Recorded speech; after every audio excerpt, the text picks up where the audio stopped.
Vous êtes Kevin Etienne. Oui, c'est moi.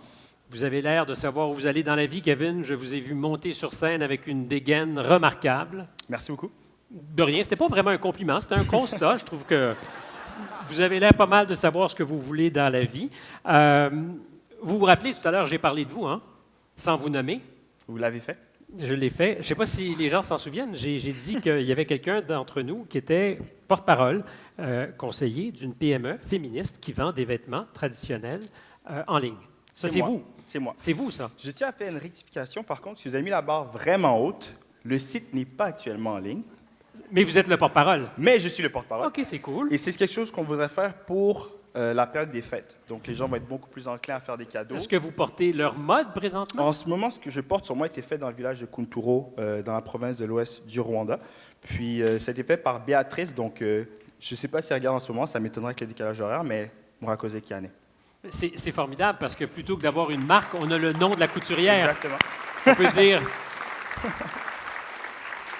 Prada, non, c'est, comment s'appelle-t-elle? Béatrice. Béatrice. Vous portez bien le Béatrice, très élégant. Vous avez amassé pas mal de sous aussi. Oui. L'argent n'est pas la seule façon de faire la différence, mais néanmoins, 100 000 $ pour ouvrir un centre de santé. Oui, exactement. En Afrique? Exactement, au Rwanda aussi. Donc, en soi, je fais partie d'un regroupement qui s'appelle le PRECI, donc Programme de regroupement étudiant à la coopération internationale. Puis, à chaque année, notre université envoie 6 étudiants faire un projet de coopération, justement, dans un pays en voie de développement. Vous êtes rwandais d'origine? Non, je suis haïtien d'origine, né à Montréal. Donc, en soi, on a été là au Rwanda pour, que ce soit au niveau culturel, que ce soit au niveau économique, tout ce que ce pays-là a vécu, on voulait vraiment redonner à cette communauté-là.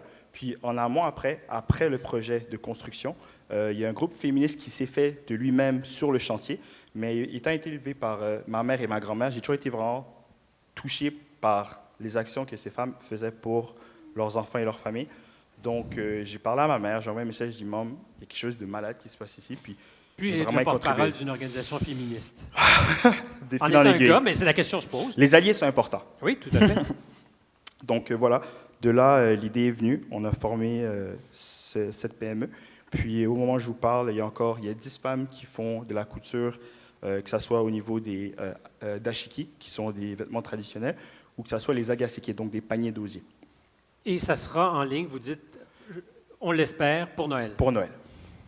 Qu'est-ce qui fait que cette volonté d'aider vous a saisi un jour? Parce que, bon, vous êtes à l'École des technologies supérieures, vous êtes en génie. Oui. Pourtant, c'est un centre de santé que vous avez décidé de participer à construire au Rwanda.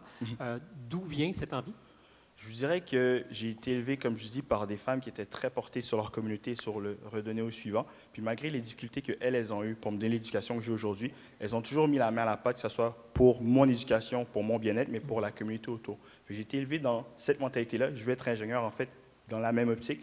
Je trouve qu'un ingénieur, c'est quelqu'un qui a un impact vraiment concret sur sa société, qui peut redonner au suivant. Puis j'essaie vraiment de mélanger le côté, je dirais, pratique et technique de l'ingénierie avec le côté social de la communauté. Oui, parce que le cœur, ça peut se conjuguer très, très bien avec la tête et le génie. Définitivement. Merci beaucoup, bravo. Merci à vous.